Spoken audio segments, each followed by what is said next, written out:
Today is the 12th ISCET meeting, the International Society of Clinical Eye Tracking, and we have some topics that we'd like to discuss. The last, in our last meeting, if you all remember, we preferred to also rotate to the other regional meetings, and that's what we've done. And we kind of reached a consensus that we're going to start with the nystagmus as the first standard. And we have also, so we're going to discuss this. And also, Ruth has a collaboration proposal that we will discuss. And also, we need to discuss the formal or the official membership for ISET. That's one thing that would be highly recommended that we discuss at this. We have already agreed that we need to have this forward, but let's discuss it in terms of actual steps. And last time also, Matt was going to discuss with us the practicalities of wider adoption of eye tracking in clinical practice. It was postponed due to time. Today we have reserved longer session, so we hope that we would kind of finalize these areas. And of course, you're always welcome to open any further points to discuss all together.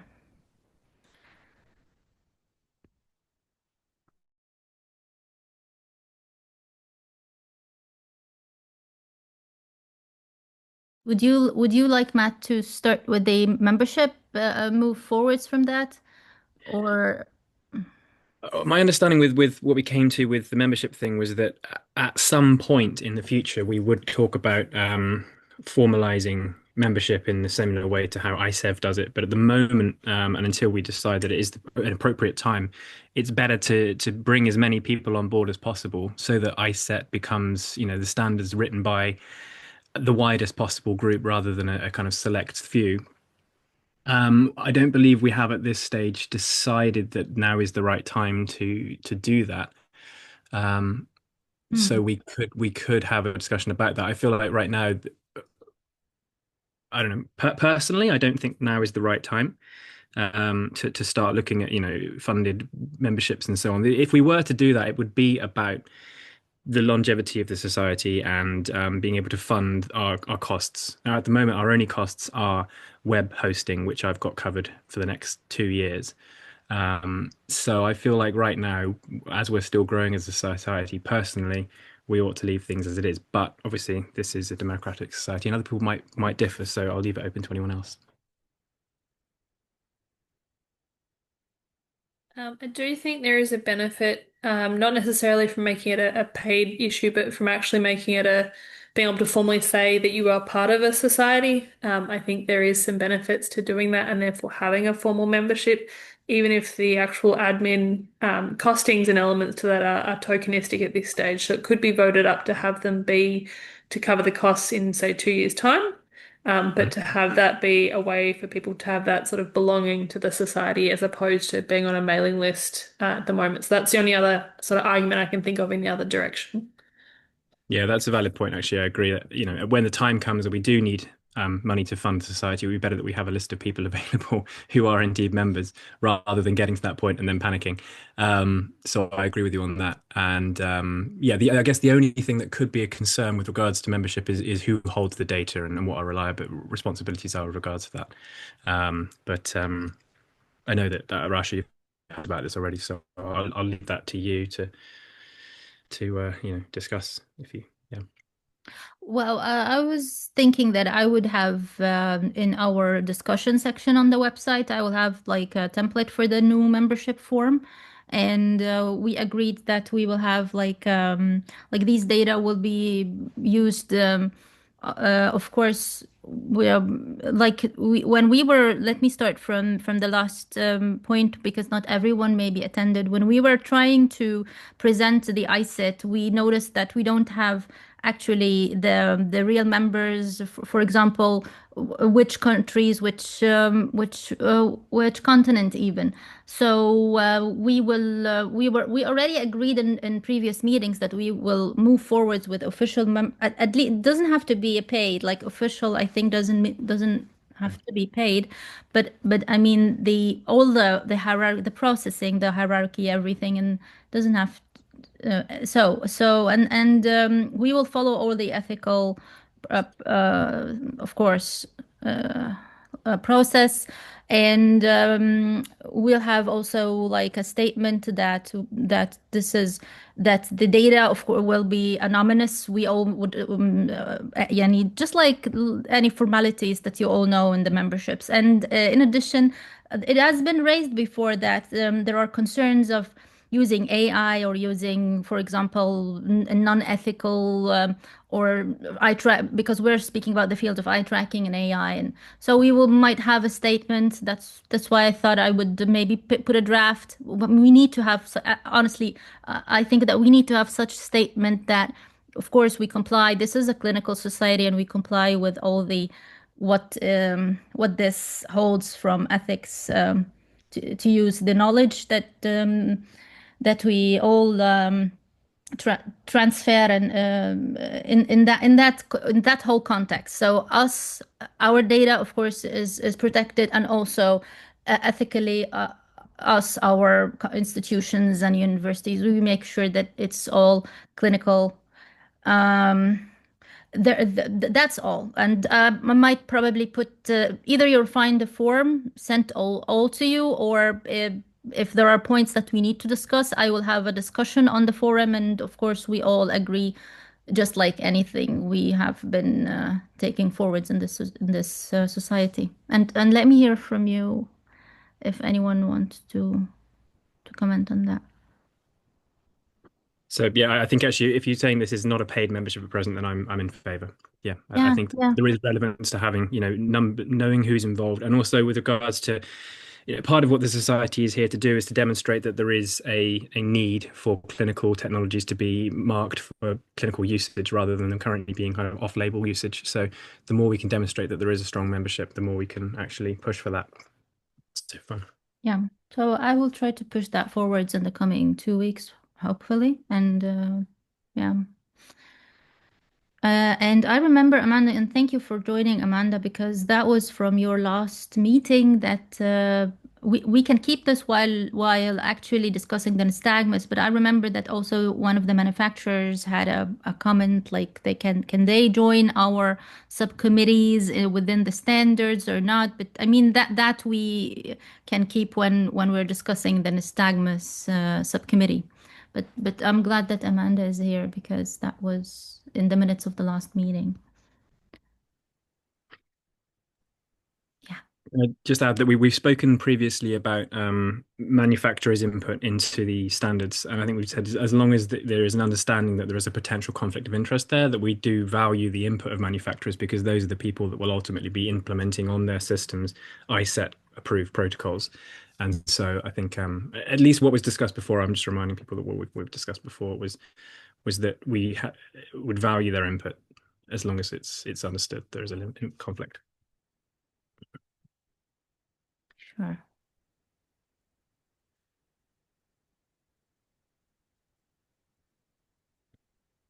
So great. So any concerns, any comments, any suggestions about the membership thing, and then we can move forward to the next topic.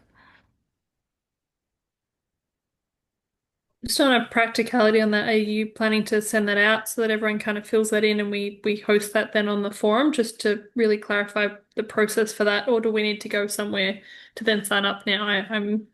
Yeah. Well, that's a good point. And we haven't lately discussed like exactly. I need to check with our website, but it can't hold data, so that's why we thought of using like also a secure way of doing that. Like I need to look up that together with us as a committee. Someone, for example, said that we can use something like, is it called Cultrix, or like some of the websites that do the surveys, and it's also ethically recommended. But I would need to discuss with C1 and with Matt, like with us, the capabilities of our website, and then we would see how we will manage that. But I have already like asked about the ethical. Yeah, need to be. We agreed that it will be anonymous, and we will only use the data just to have a formal membership for everyone. And then if we need to document who were, let's say, the pioneers who have been interested in this society, like early on until now, but honestly the steps, and that's why we might need to have like either it's a small committee like me, Matt, like us, C1, and the people who are involved with the website and the regions, or that we will have a whole group on in the discussion section. And that's why also, like, you let me know how you think about it. But it's only I need to know whether Matt, I think you there is no place on our website, so that's why we will. For membership, Yeah. there was a draft page created for people to sign up to a membership group, but I'm not quite sure where those data were planning to be held. Mm. I would suggest that if we go down this route, then we probably should co-opt a new member to the committee to be a membership secretary, just so that one person is responsible for handling that. Yeah. And then, yeah, they can be dealt with that way.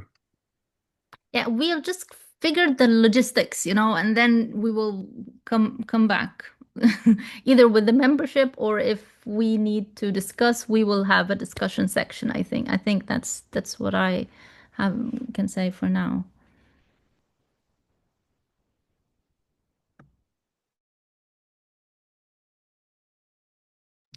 So let's go for the nystagmus subcommittee, because we have been long waiting for this. So we need to do two things today. We need to start knowing who from ISCET would have the passion and the knowledge to join the nystagmus standards subcommittee. And yeah, and also I'll give the floor to Ruth also to speak more about the collaboration on ISEF. So how will we start to take the names? Like go yeah, start, yeah, uh, go on, Matt, please. I would just say that we've had several people who've already signed up, expressed an interest in being involved in the nystagmus subcommittee. But as I posted out a message just a few days ago, with some potential complications with, nystagmus is actually quite a broad topic. There's vestibular nystagmus, for which there is actually already a pretty good standard available. Infantile nystagmus, gaze evoked nystagmus. We have to, before we can even begin to produce such a standard, we need to work out whether these are going to be separate items. And as I mentioned in that message, the first standard, so let's say it is nystagmus as a whole or as separate pieces, is going to have to require foundational standards on how do we store the data. What's the open data format? What are the basic steps in analyzing the eye movement data for filtering and so on? Now, I put out a call in that towards people who don't have expertise in nystagmus, but perhaps have expertise in healthcare delivery, in open data formats, in eye tracking data quality. And we have had some people join who I believe have expertise in those things, but we would need to be aware of how this standard fits into the broader library of standards that ISET produces. Hopefully Ruth might be able to speak to that with regards to how things work with ISEV, but I realize that maybe, we've already spoken before about that ISEV has different standards for different technologies, whereas we have one technology essentially. I mean, there are variations on that, but one technology that is used to do multiple things. So I'm all in favor of us plowing into starting an nystagmus standard, but we have to be aware that we may well get part way and say, oh, this needs to be split, or oh, we actually need these things first, and so on. So I almost feel like what we need to produce before we begin this is a map of the standards that ISET will tentatively have, and that will be revised. The other thing, which again, I think maybe this was Ruth that said this with regards to ISEV, is that the first iteration of any standard is called a guideline, because ultimately, we don't want to start calling things standard. Obviously, you can never force anyone to do things anyway. But nevertheless, you by calling it a guideline the first time, we say, look, this is still in draft. Essentially, it hasn't been used, and then we can learn and iterate from there. So, just some kind of thoughts about how we need to be cautious about how we go forward. Hi, Matt and group. I may obviously be biased about infantile nystagmus, but I think in a sense it may well be the most important one to start with. Things like gaze-evoked nystagmus often are presenting as part of a broader clinical condition where there's another disorder that's already recognized or being part of the workup, whereas infantile nystagmus sits on its own and it's the primary focus. If you have an Arnold-Chiari malformation and you have downbeat nystagmus, the primary attention's on the Arnold-Chiari malformation. But in INS, it is the condition. And I think it's probably the one in most need of standards. And I thought I saw Fatima here, but at the ANN workshop last week, there was a enthusiastic discussion between Rich Hurdle and why am I blocking it? Oh, Mays Eldiari from Duke. Mays basically argued that eye tracking was useless and that all you really need is a handheld OCT. So I think INS probably deserves primary attention, not that the others aren't important. End of statement.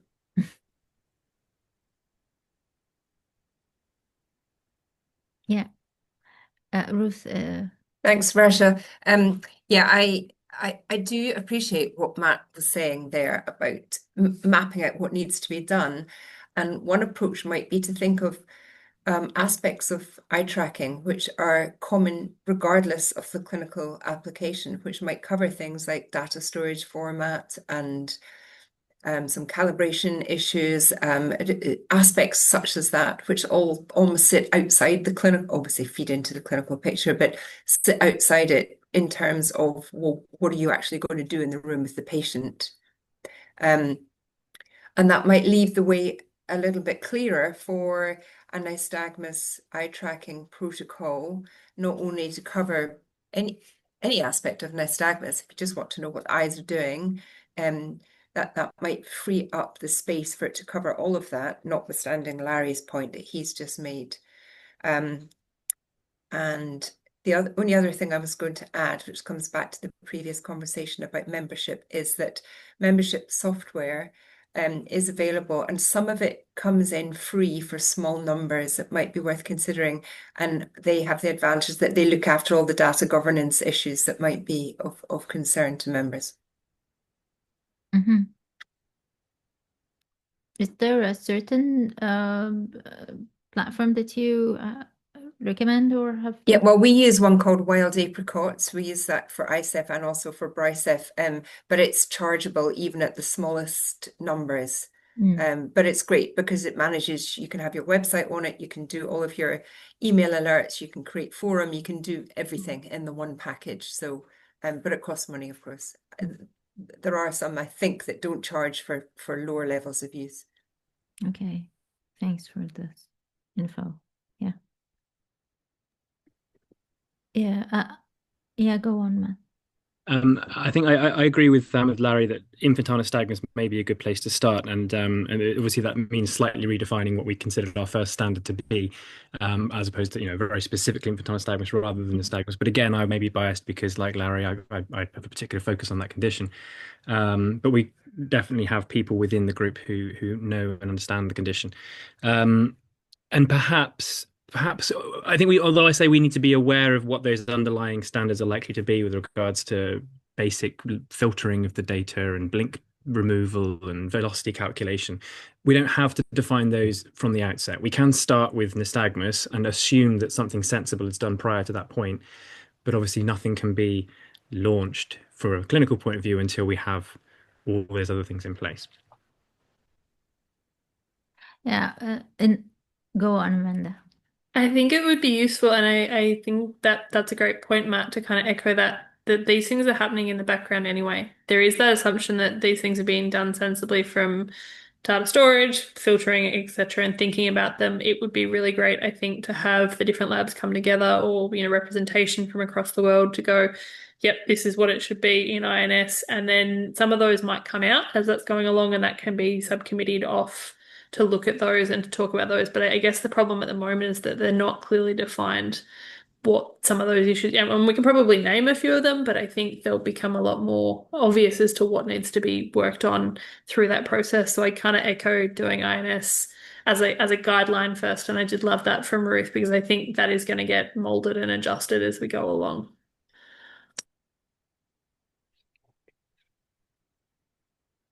Oh, can I jump in again?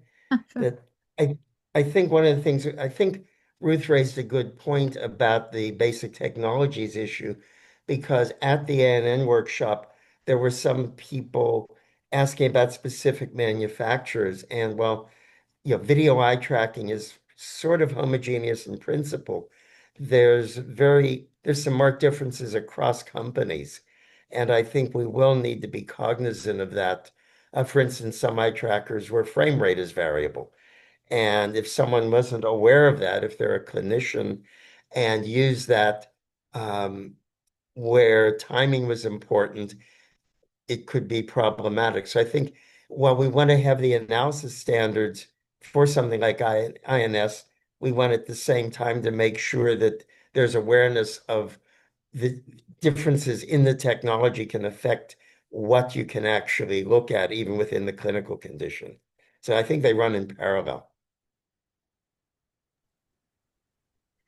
Yeah, I'll just add that one of the things we'd spoken about prior to this was that there may be different different standards required for an eye tracker for diagnosing different types of conditions. So, if you're looking at a condition where you care about the dynamics of the saccades, for example, like in PSP, then you're going to need a very high frame rate. So, I would imagine that for each standard or guideline, as there'll be initially, there would be a minimum requirement for the eye tracker to diagnose that condition, but that may differ. If it's some conditions, you may only be looking at where the people look on a screen. It's an attentional type thing, and so in that case, it can be a much lower quality eye tracker.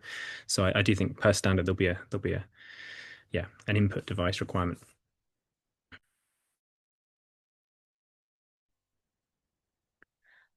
Well, I just want to also remind you that in our the survey that Gemma Arbiter have done, that also there was a recommendation for the general guidelines, and that we agreed that we will also um, touch on that.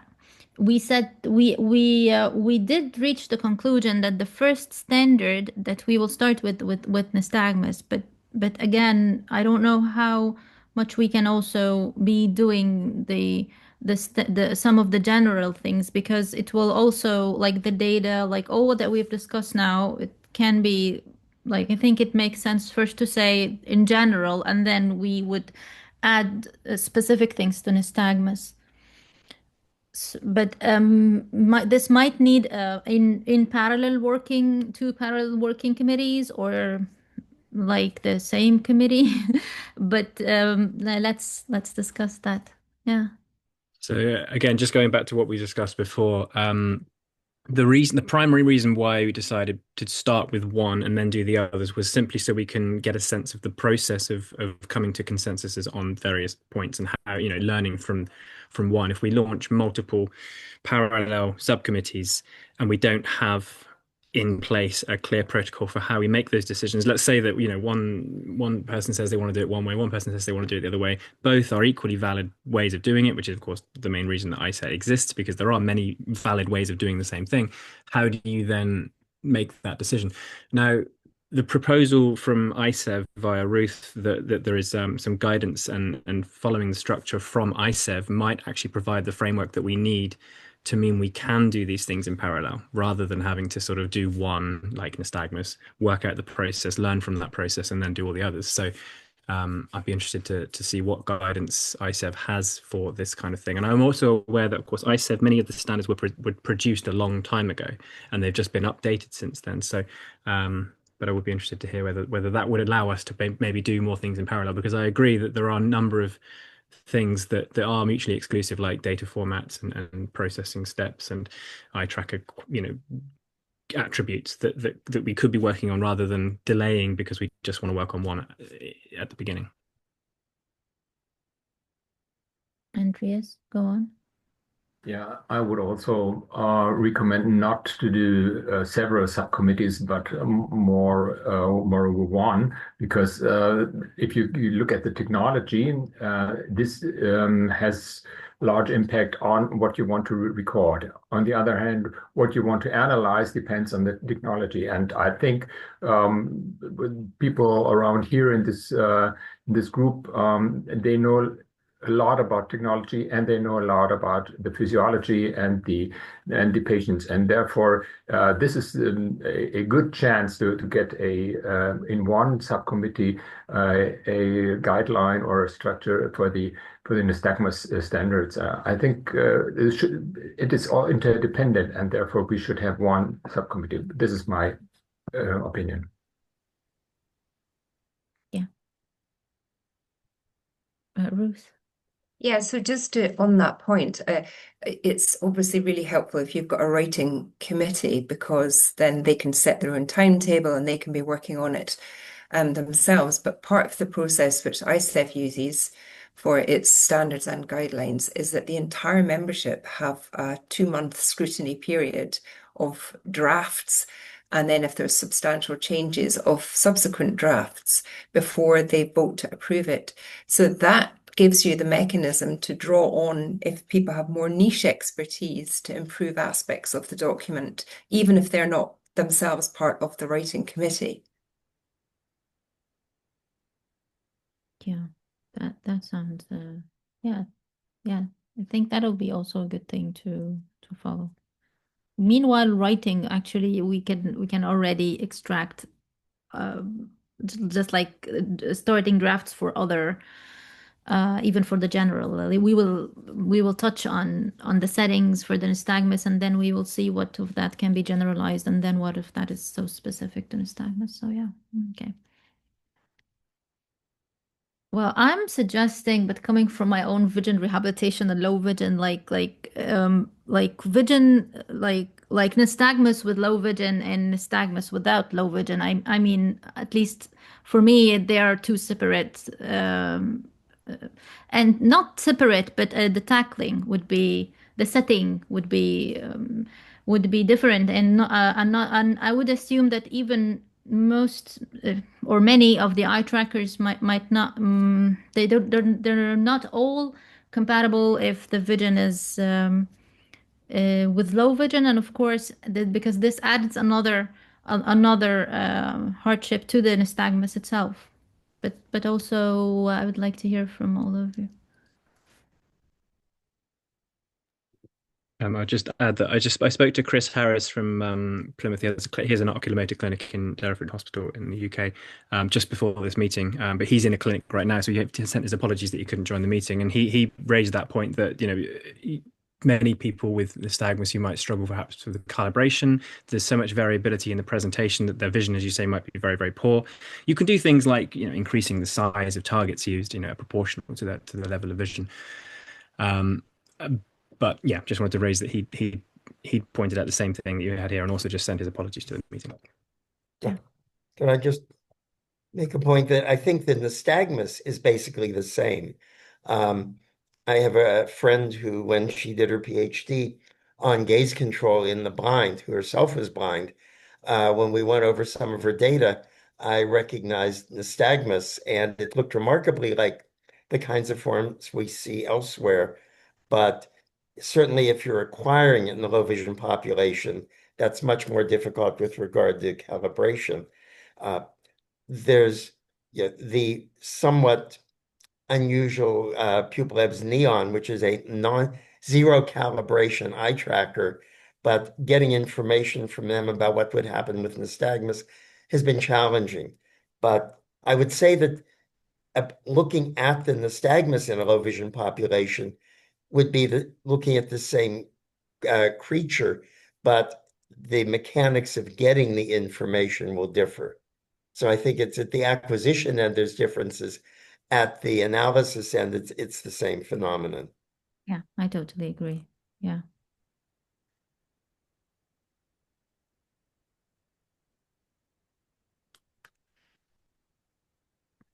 Great. So, Bruce, would you like to Sure, I think, I don't know if Matt just had a I quick do. Sorry, point. brief. I think yes, sorry, you just go on. it's Sorry. just it was a question more for others here that was with regards to the fact that we now seem to have a body of people who are willing to make a start on nystagmus, perhaps infantile nystagmus standard. Should we arrange kind of parallel meetings to the main meetings to do that, or should we involve everybody in the main meetings to do that? We still know, by the way, we don't have a chair for those for the nystagmus subcommittee. Ruth Could might we be fit? That was Yeah. not me volunteering to be chair, by the way. Oh, yeah. I'm just wondering whether, shall I talk about the ISF collaboration here? And then I think that might feather into more detail about how it might work and go forward, if that's okay, Rasha.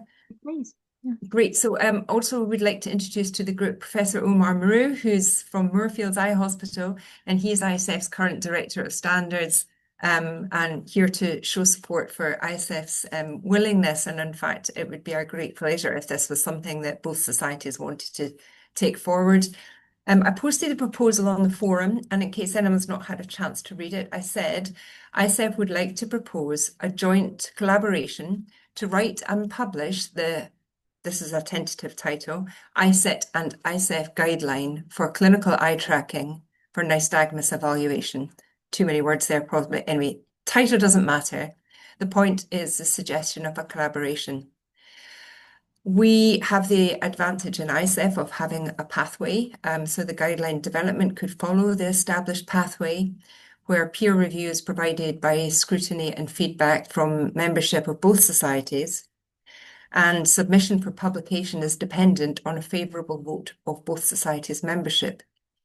In very happy news, ISEF recently had its annual meeting, and our membership all voted in favour of proceeding with this collaboration if that's what ISET would like to do too.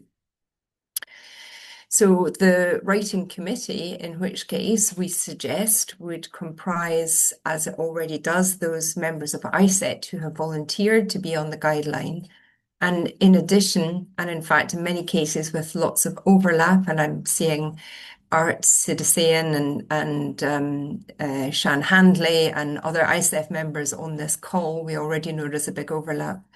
And from that bigger pool of people, the writing committee could be drawn.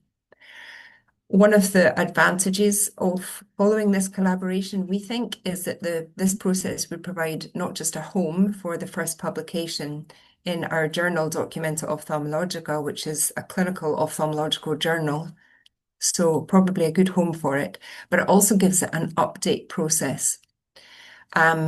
Also very keen just to add that no permanence is implied by this proposal, that the collaboration should only last for as long as both parties are content that it's serving their needs.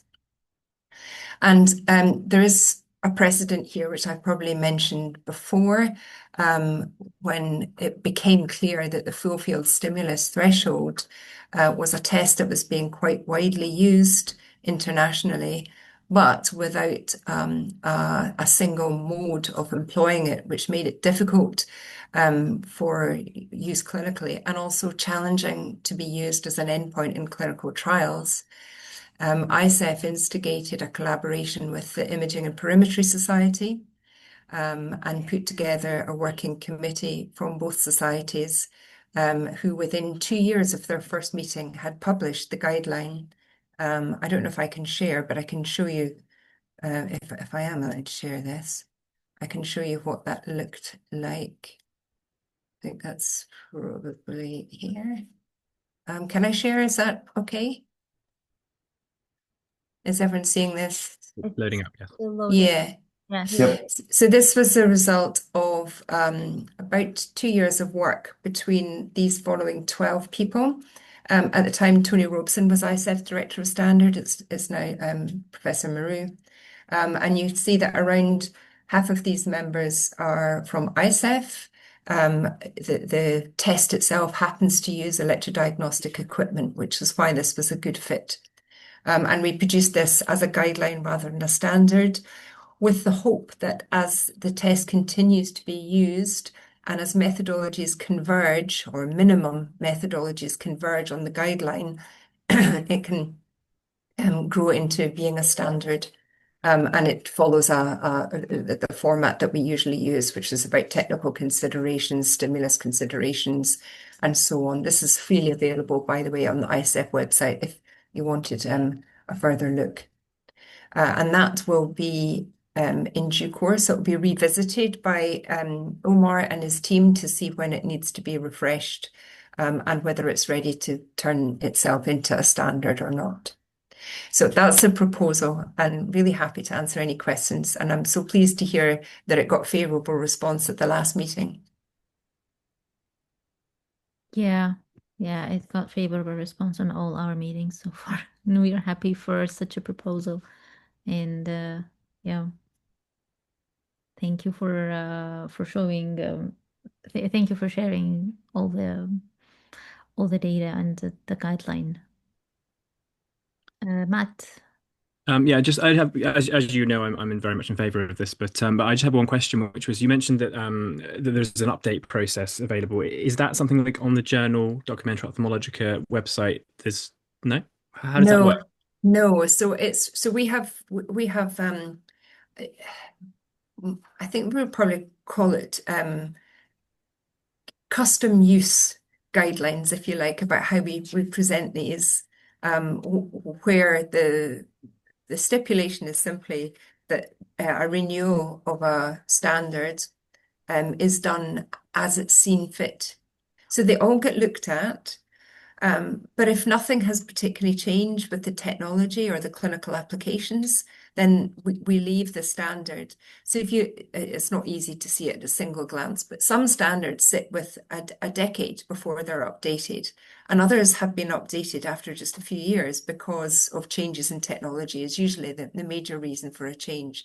So there's no single rule, and what rules or guidelines there are held by ISEF and not by the journal.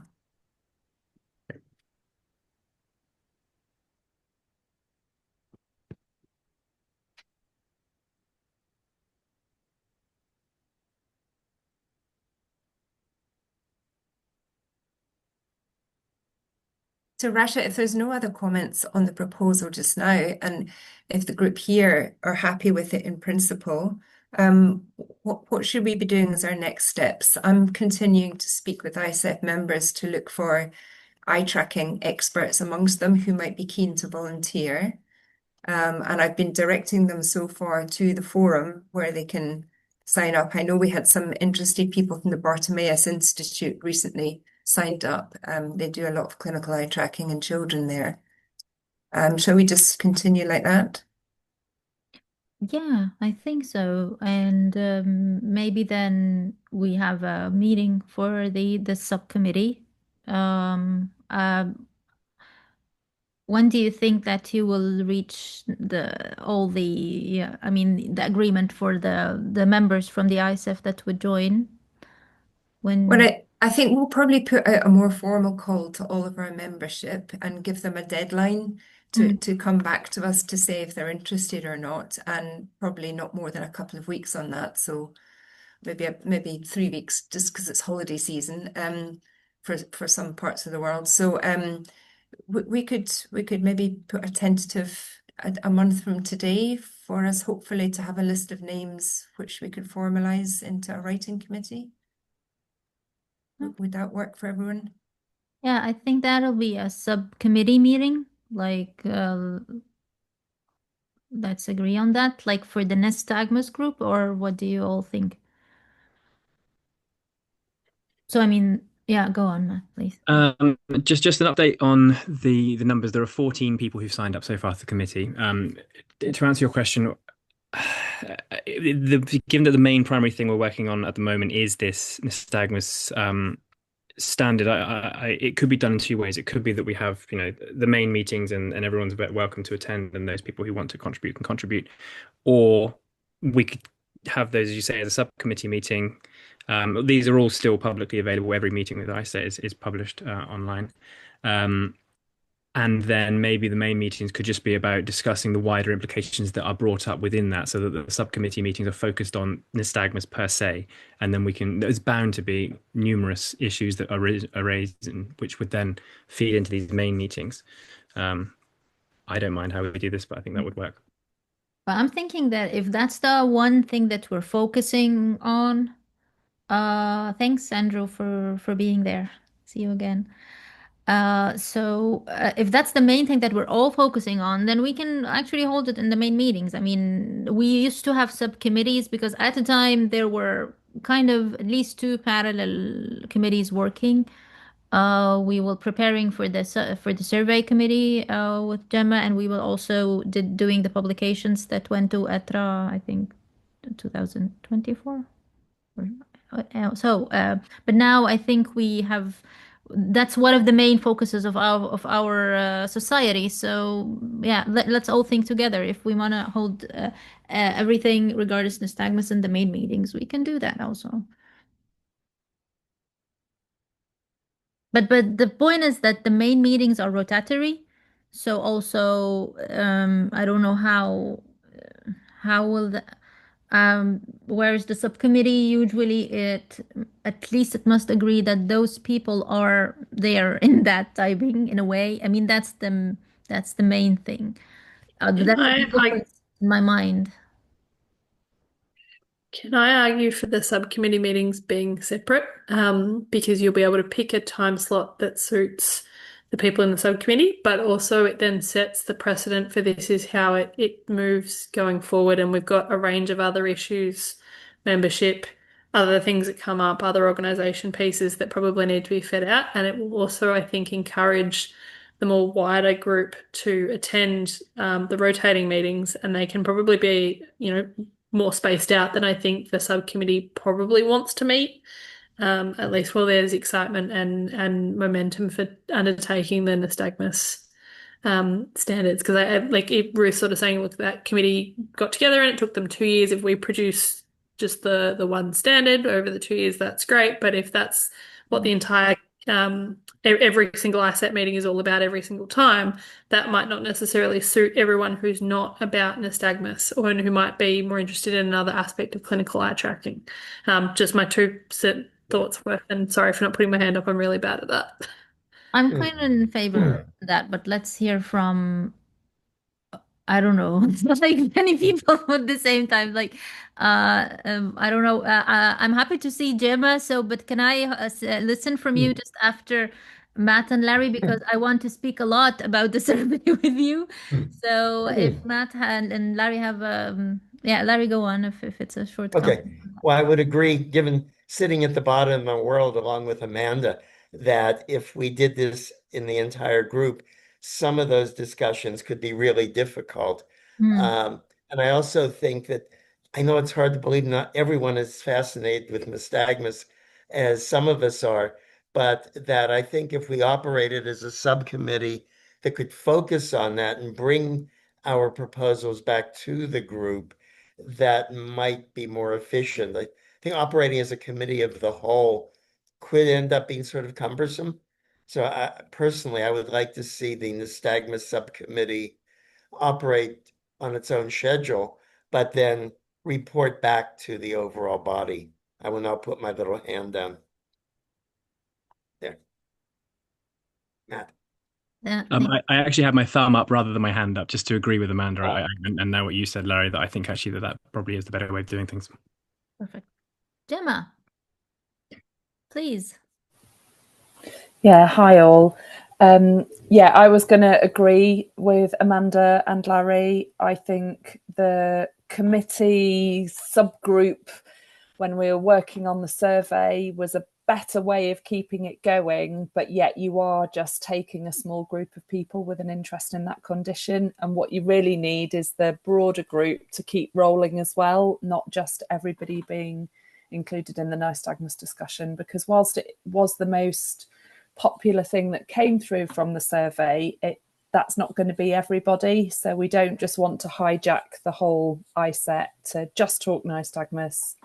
So I agree. I think a writing group, and I think the proposal to collaborate with ISEV is really exciting. They've clearly got lots of experience doing this that we should be keen to learn from. And if what they've found is the most successful is to have a small writing group, I think that kind of aligns with what we're feeling. So I would support the collaboration and support the small writing group. Yeah, we sound like we're lucky to be invited to the collaboration, so thank you. Yeah, Gemma, would you like to give us any more feedback also about the survey, the process of writing? Yeah, so the survey results are being kind of gathered together in a written format, and I think what we probably need some either discussion or agreement on is where that's going to go. Is that going to be just a report that's hosted on the ISEV website, on the ISET webpage, or are we wanting to kind of publish that in another kind of peer-reviewed journal? So I think that will guide some of the writing discussions. But yeah, I think we do have results that hopefully are meaningful to others. And when other people are clearly asking about the results, they want to know what the results show as well. So I think that could definitely be something that's published. It's just, it has been started but not completed. And I think if we're going to write that up more formally, we probably need to reconvene that small survey group, get that written, published, and then kind of move on. The experience from that small working group was that some people were very active and contributed and others weren't. So I think we just have to accept that some people have enthusiasm but don't always have the time to follow it through, which is another reason to maybe just put together a committee of people who feel like they can contribute to that piece of work and move it forward. Yeah, but can I just motivate you to move on with the peer review, because we kind of agreed on that, but of course not alone. Like, we're all with you. If yeah, great, yeah. And Ruth, please go on. Yeah, just quickly to add that obviously publishing the survey findings is a really helpful marker for supporting the development of standards and guidelines as well. So I think it would be, I mean, I'm not going to have to write any of it because I wasn't on the committee, but I just think it's a really good idea to do. And you could consider posting it submitting it to Documenta. Documenta is not an exclusively electrophysiology journal. It covers lots of different clinical assessment of eyes. So that would be great. I've no entrenched interest in the journal at all. Just to note that. That's all. Yeah, if that's where the eventual home would be of any nystagmus guideline. That's really helpful. Thank you. Yeah.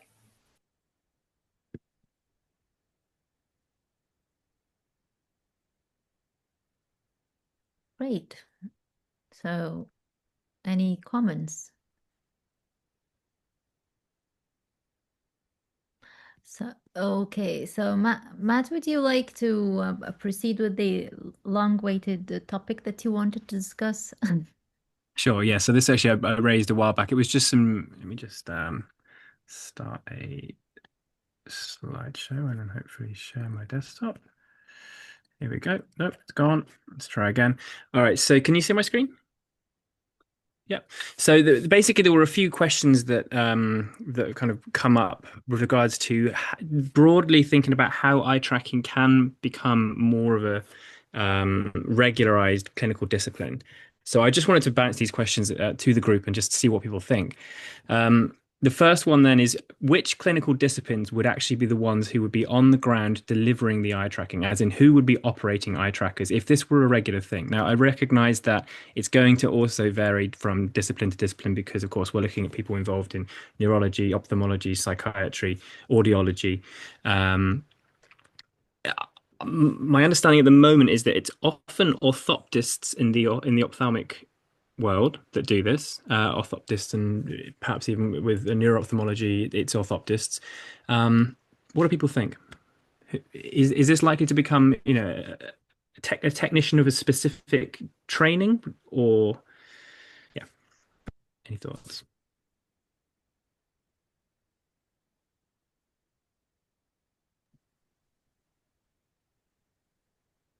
Ruth? Yeah, so I do have thoughts, and mostly they're along the lines of exactly what you say. It's going to be a different individual. In some cases, allied health professionals or healthcare scientists, which get called different things across the world. I think in some parts of the world where this is chargeable, it could be even ophthalmologists who would do this or neurologists in their own service.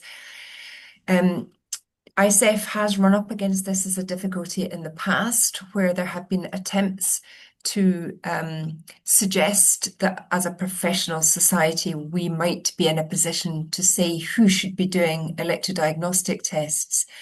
And we have always resisted that very firmly. Being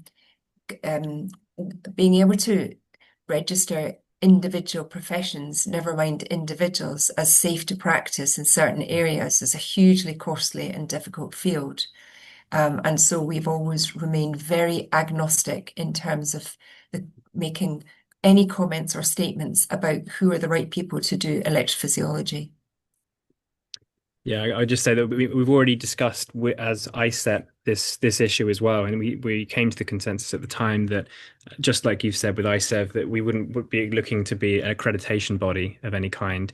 But that's not to say that we wouldn't be providing training materials. And this was something that came up in a grant application review, kind of response, which was the question: well, okay, if this is going to be brought into general practice, who do you envisage doing this? Yes, you'll have ophthalmologists, you'll have neurologists, but would they be the ones operating the eye tracker? And if not, we can look at, how much is it actually going to cost? Because all this comes down to actually bringing it into the clinic and costing it. So who are you paying? How much is their time worth? And then from that, you can derive an actual cost of delivering the service. So it may well be that we end up with a new kind of class of technician who does eye tracking. Obviously, it will be yet to see what the actual demand will be, whether it will be a dedicated post or something that a technician in a hospital would do alongside many other technical duties. Okay, well, Gemma? Yeah, and I think this came through in the survey as well. I think you've got such great individual location variation that it's very difficult to give a broad answer to some of this. And this probably drifts a bit off-piste from what ISET's trying to do. I appreciate these have been questions asked in response to a grant, but I think for a research grant, you would have to just answer that on a site-by-site basis. It's clear from the survey that you've got a mixture of everybody from a technician who's been trained up by an individual to a consultant neurologist, ophthalmologist, a very individual answer to this. So I would be very reluctant to pin all of this on one professional grouping, because whilst we're kind of gathering momentum and gathering everybody together to work on these things, you don't want to alienate certain professional groups before we've even got going. I think it's more important that we say people are doing this, let's all try and speak the same language rather than excluding people before we start. I believe Larry had his hand up first.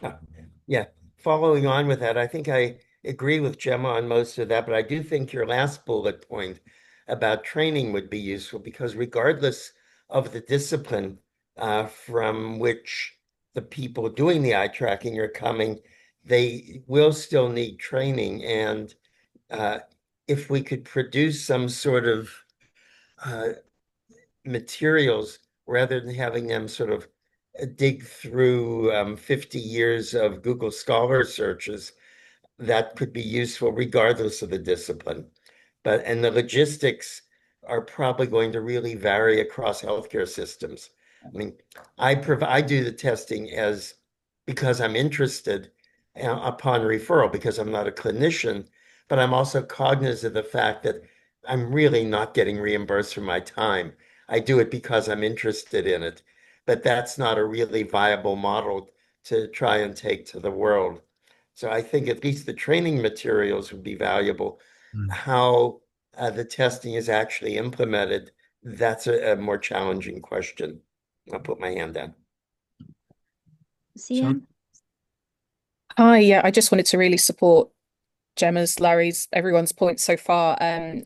At BRICEV, which is the British chapter of ISCET, we've recently had to do quite a bit of work around whose role it is to do what, if that makes sense. And I would strongly advise avoiding that at all costs because it's an absolute nightmare and it just throws roadblocks in the way of what you're trying to do, if that makes sense.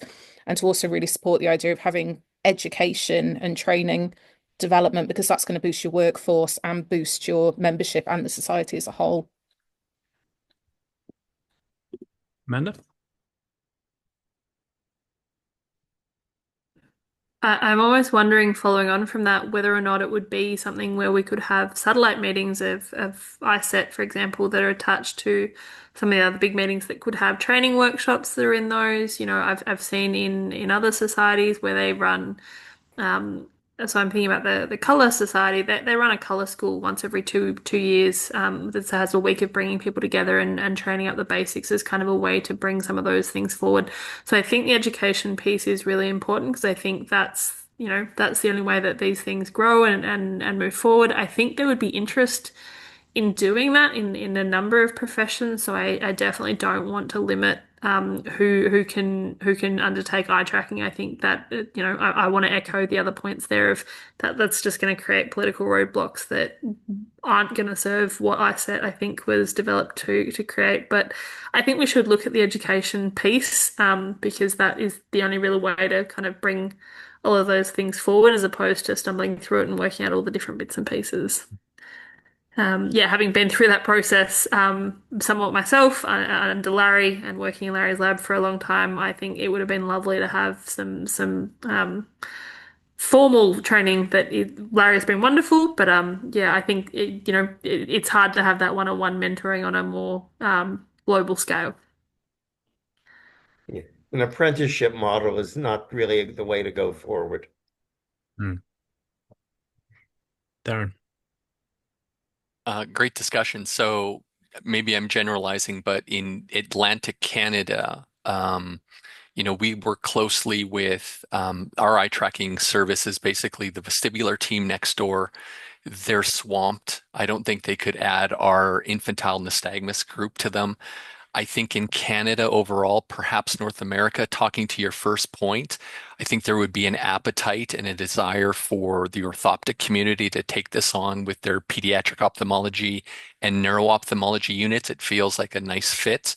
However, I think for the orthoptic community, the closer to out-of-the-box technology it is, the better it will be. I don't know if they'll have the bandwidth to kind of be developing it on their own in their individual units. It'd probably have to be something that's kind of ready to go and to be utilized.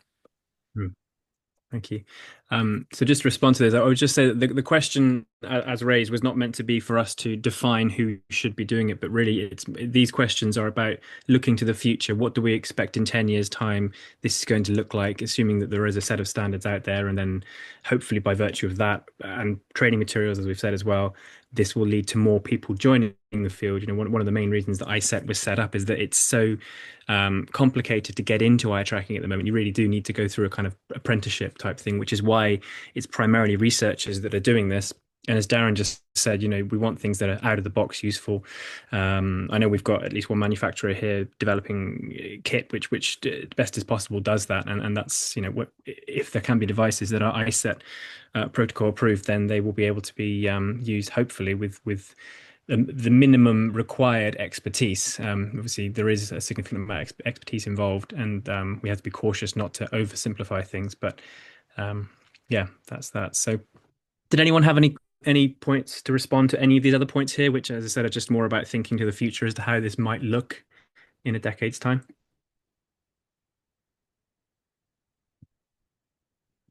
And the main and underscoring point of this is really the costing of it. So in different health delivery services systems around the world, what's actually going to make this attractive to train people, the cost of training people, the cost of the eye trackers, which is obviously coming down all the time, and the time commitment of those individuals involved versus the benefit of actually using them to diagnose and monitor conditions. Does anyone have any thoughts? Because I've come across this myself in the past, in that people just say, well, A, we're getting on just fine without eye tracking as it is, thank you very much. And B, do you really get that much more from eye tracking than you would get without it, is a thing. But obviously, as we learn more and they become easier to use, hopefully we would.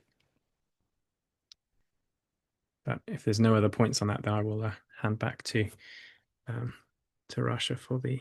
I think it's good that you raised these points, because we need to have them in mind while we're moving on in this society, because this should be part of what we want to reach. Like, we need to invite more people, and to have eye trackers more included in the clinical work. And there are already people working in eye trackers, but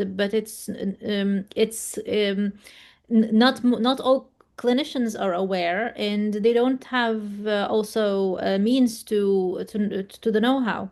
So, and again, back to the yeah, you framed it, Amanda, education, and it's right, and it goes with the demand of our survey with Gemma, that people did ask us to how to start, and yeah, so I mean, it's good that we have this in mind. Thank you for raising these questions.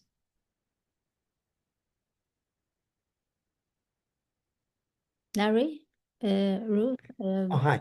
I wasn't sure if I is ahead of Ruth. I'd like to reinforce the need for actually explaining why eye tracking is useful. Yeah, we all agree it is because we do it. But I was quite surprised to have somebody at an nystagmus meeting saying that there was no utility for it and arguing the point quite vociferously. So, well, I think we need to preach to the unconverted. And to do that, it's somewhat goes hand in hand with what exactly are we doing? How are we acquiring and analyzing the data? What are we taking from it? But I think convincing people who don't do eye tracking that they perhaps should, and this is what you would get from it, could be an important product of this group.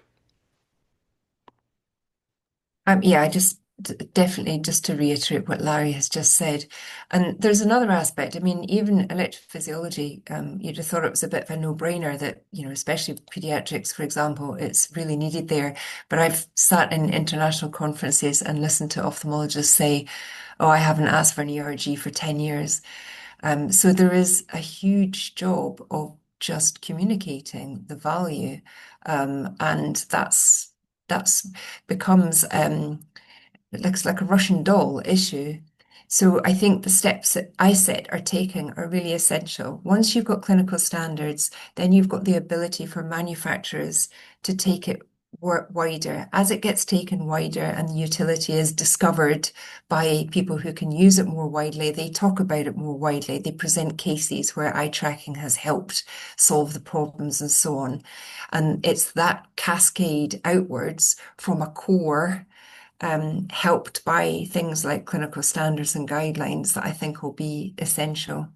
But there's no doubt about it, it's hard.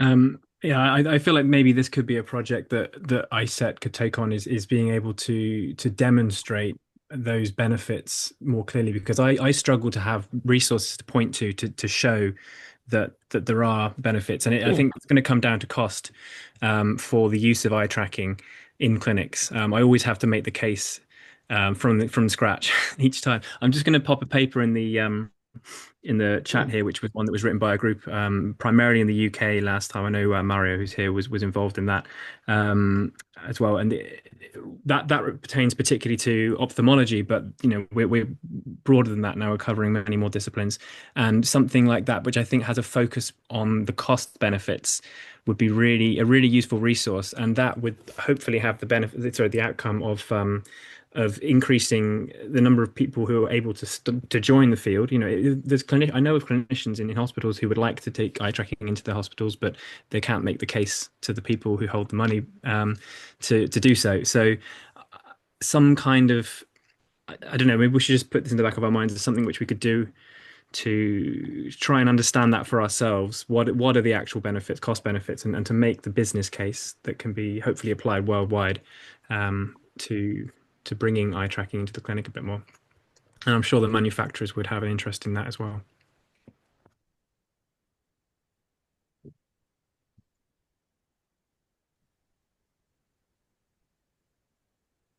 Larry.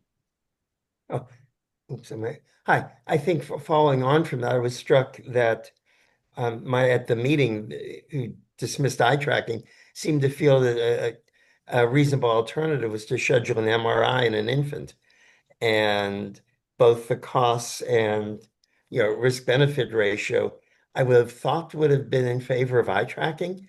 So it seems like there is a real case to be made to present how appropriate use of eye tracking can obviate the need to do more expensive and more invasive tests.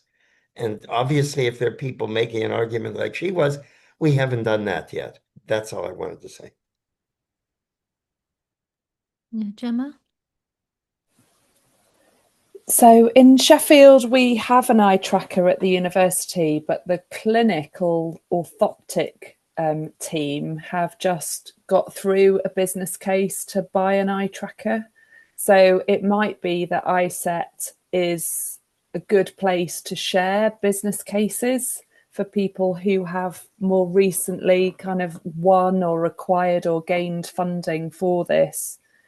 But the pressure will be on to not just get the money to buy it in the first place, but to actually demonstrate its value.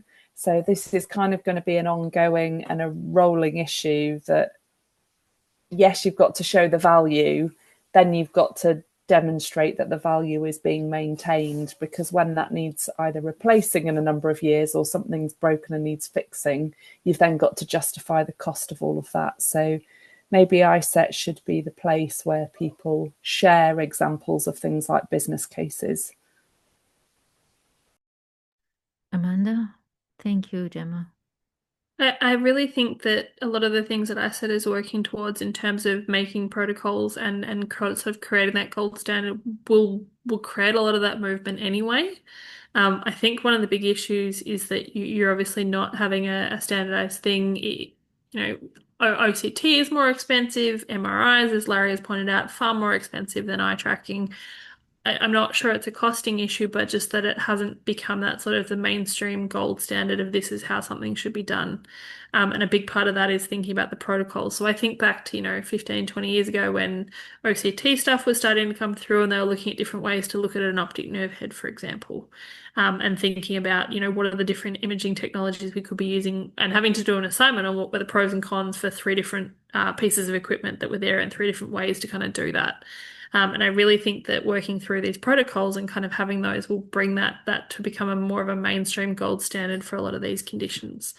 So it may not necessarily even become business. I think that will all help the business case elements of it by itself before we move to sort of more broader things.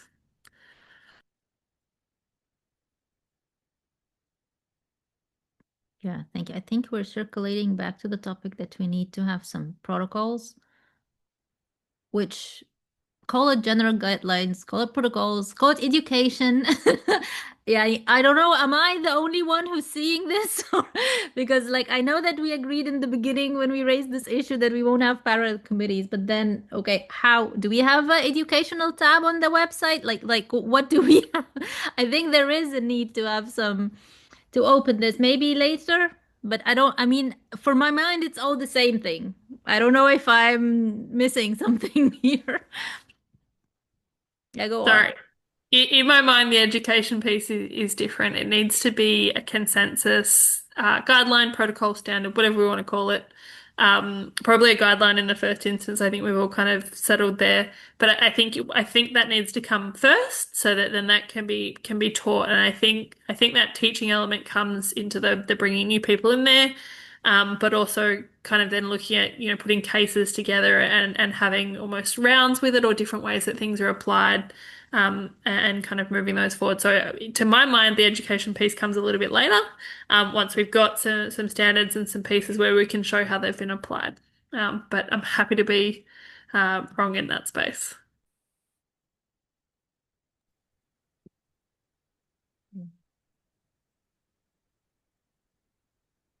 Rasha, could I just very quickly, I just want to, this is all kudos to Shan Handley, who's on the call, by the way.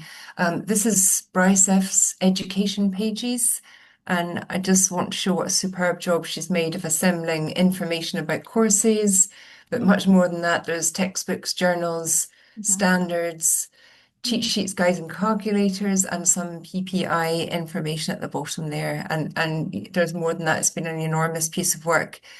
So we've used our website for that purpose, and it's a terrific resource that people can draw on. Yeah, can you also place the link in the comments? I think that's behind our membership wall, unfortunately. Am I right, Shan? No, no.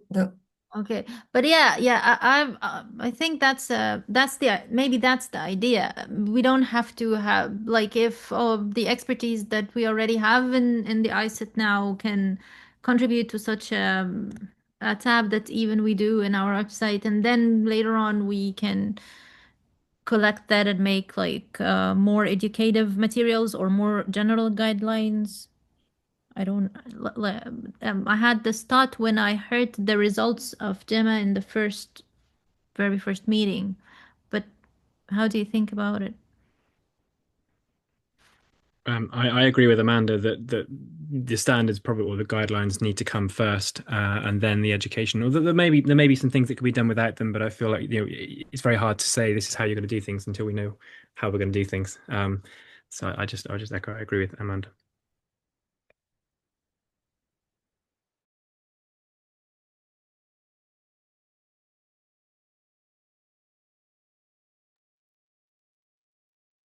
No, does any go on, Amanda? Education pieces on that. I love Sean's comment in the thing, in the same way that you're sort of saying there are existing guidelines for vestibular nystagmus. We could be putting the things that we sort of see already as the gold standard together on an education page. So if we wanted to do that, that would be worth doing. But I think it is that thing of everyone's doing it a little bit differently at the moment. We're not all on the same page of exactly what it needs to look like. And so that's where I think those need to come first. But where they do already exist, that would be great, I think, to collate those and build out from those. I think in my brain, I'm thinking of education, not just as those resources, but as thinking about that almost as like a social and a networking thing as well, so that people, once they've sort of got that minimum level of proficiency, can then build on that. Because I think there's always that continuing professional development aspect of Q&Aing as you go along, and I'd love to see the society kind of facilitate some of that as well in an education space. But first things first. I think some guidelines. Yes.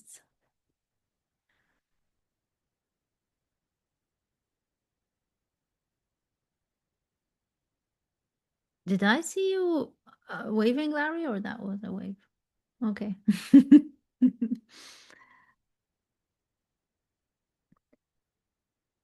Um, yeah, does anyone like to comment on or open any idea, any discussion before we might yeah, Matt, go on. The only thing which I'm aware of is if we are deciding, as seems to have been decided, that there's going to be parallel nystagmus subcommittee, there is currently no chair for that, so we need to ask somebody to volunteer to sort of just bring those people together for that meeting. We have 14 people who've signed up.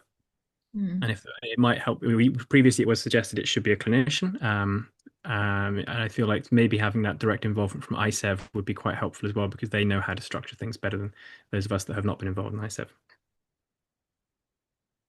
I think ISEV, Ruth mentioned in a month, we will hear from them.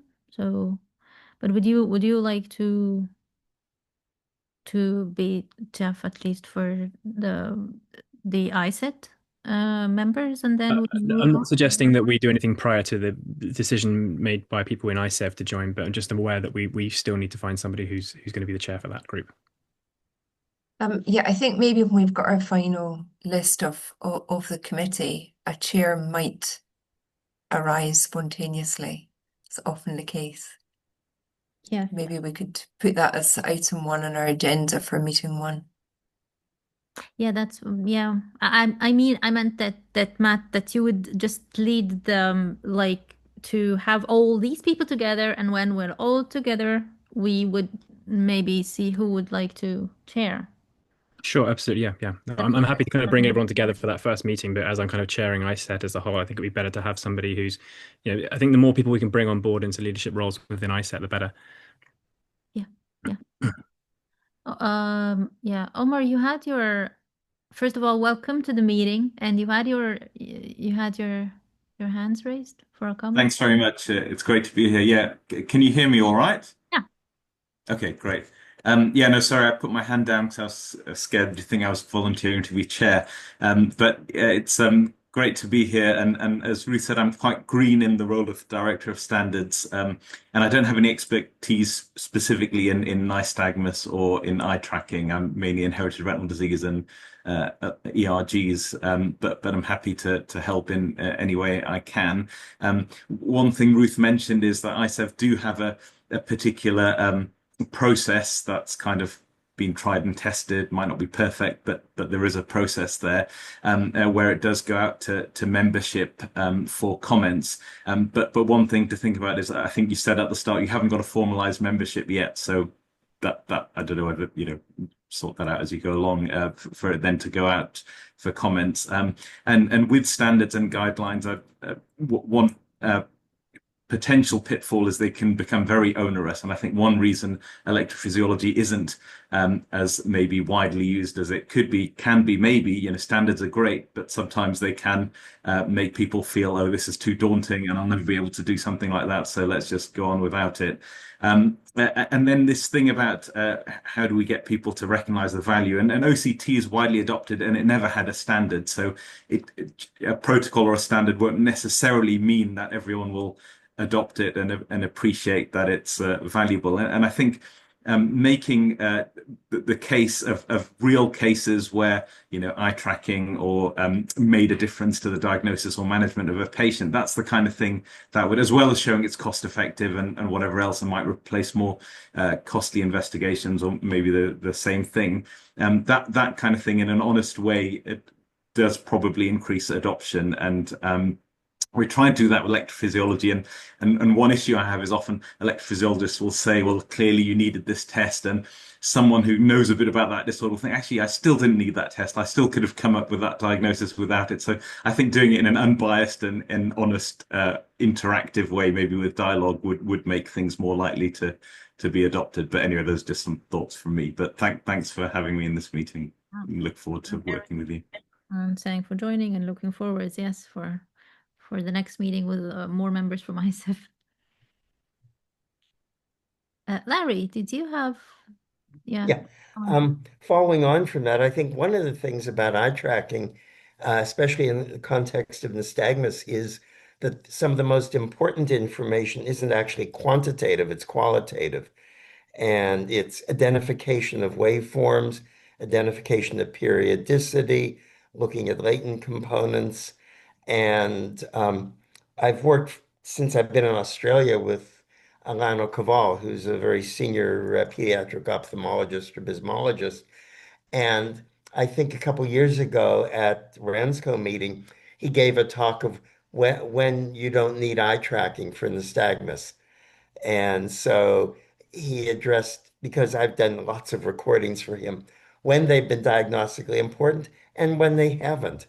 And that actually came up again at the ANN workshop, where Rich Hurdle obviously loves eye tracking, but he even acknowledged sometimes you don't need it, but often you do. But again, it's harder to adopt a formal standard for recognizing something, a waveform. And I think the subcommittee will need to address that as well. So that's just something I think we need to keep in mind. Yeah, definitely.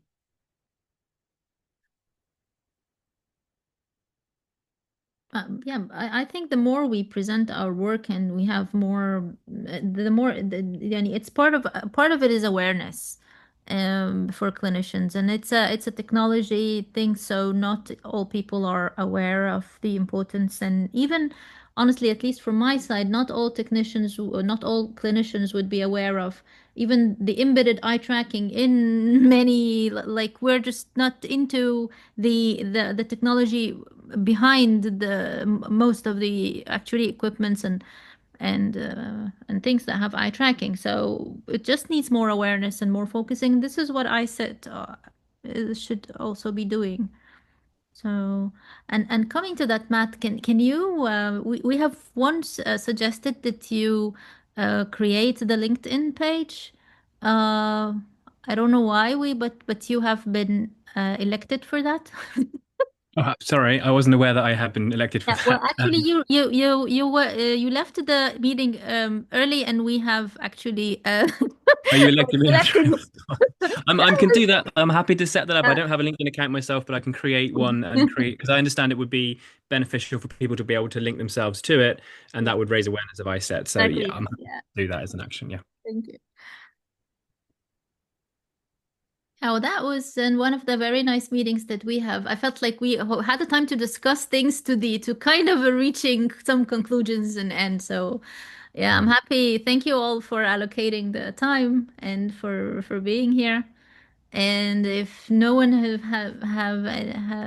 does anyone have any final comments or anything in mind on mind? I just see we've got Robert here, who's Ah, I looking can at the see Americas region. That would be the next meeting. So I don't know if it's worth us.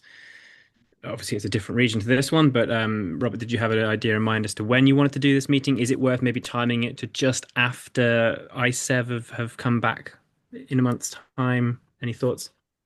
I think that would make a lot of sense. Did we establish when exactly that's happening? No, yet, right? Ruth? I'd hope for a month today, so 23rd August. Okay. So yeah, we should do like the last week of August. Oh, that's when my kids are like in between childcare and school. If we could do, well, and then we have September. I think the last week of August probably makes the most sense. So we'll make that happen. Maybe the 27th. That gives us a few days to figure out what happened from the ISET side. Yeah. Don't have to decide right now. And obviously, given it's a different time zone region, it may well be that about half of us here wouldn't be able to make it anyway, but hopefully half of us will be able to. Yeah, no, I think the last week of August makes the most sense. Yeah, sounds great, Robert. Yeah, I think. Thank you all. I really that was one of the nicest meetings in terms of discussing a lot of topics and having time to conclude them. And thank you all for your time. Really, it was a Thank pleasure. you, Rasha. Yeah, and see you soon then next month. Thank you. All right. Thank you. Bye. Thanks. Bye. Mm.